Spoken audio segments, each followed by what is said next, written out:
Hey guys, Emily with Tasty Tropical Farms here, and today we're talking about the chayote squash. No, not peyote, chayote. Chayote is a heat-loving, tropical vegetable, perfect for Southwest Florida's steamy summers.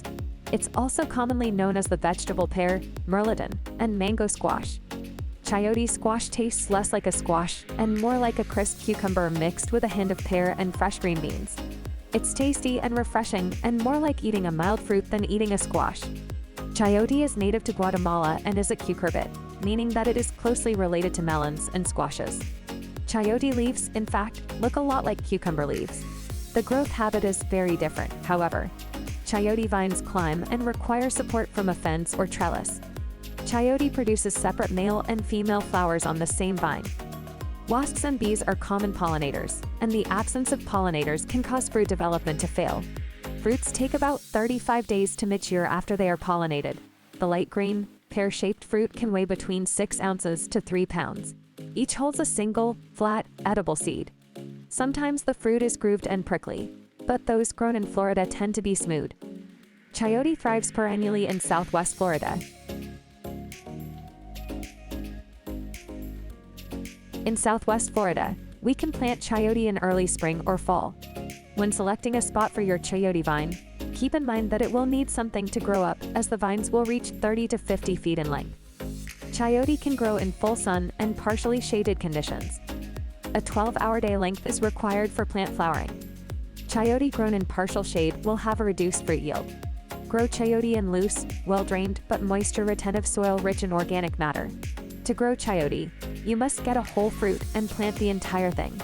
First, dig a hole as deep as the fruit is wide. Lay the fruit in the hole on its side, with the narrower end sloping upward. Leave the stem end exposed. This plant grows best in soils with a pH within the range of 5.5 to 7.0.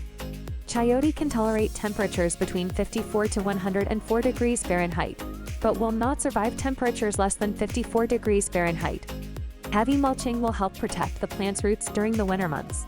Vines may need to be clipped back when temperatures drop, but they will regrow once it gets warmer.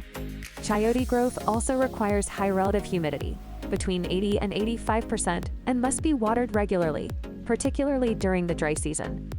Chayote cannot withstand excessive water standing in the root zone, so raised beds or hills are often used to ensure good drainage. Plants may start flowering 1 to 2 months after germination, and fruit development takes about 35 days after pollination occurs. Once established, chayote will come back every year. Like many perennial vegetables, the best yields happen after the plant is 2 to 3 years old. Chayote is very prolific.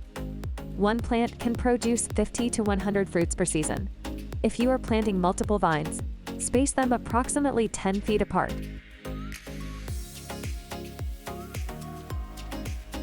Make sure to prep your space with rich compost and other soil amendments as dictated by a soil test. It's then recommended to fertilize the vine 30 days after planting, once the vine is a few feet tall. You may need to fertilize again in midsummer and again when the fruits are small. This productive plant needs a thorough, deep watering at least once every week and should be mulched to help conserve moisture. One of the most damaging pests is the red spider mite. Damage of this pest can result in yellow leaves and fruit scabs. Insects that suck sap from leaves, like aphids, can also cause issues. Nematodes can cause root damage. Fungal pathogens can also cause yield loss and tend to occur more prominently during the rainy season.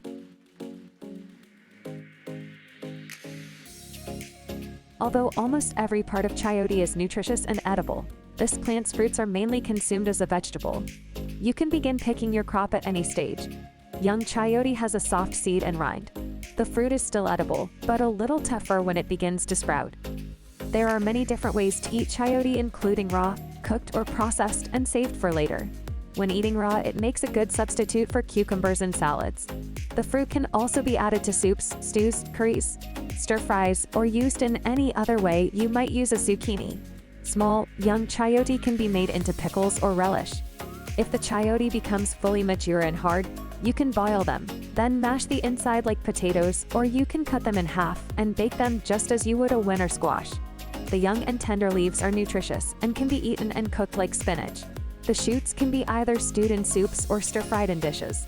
After the vine is 2 years old, Parts of the root can also be harvested without killing the plant.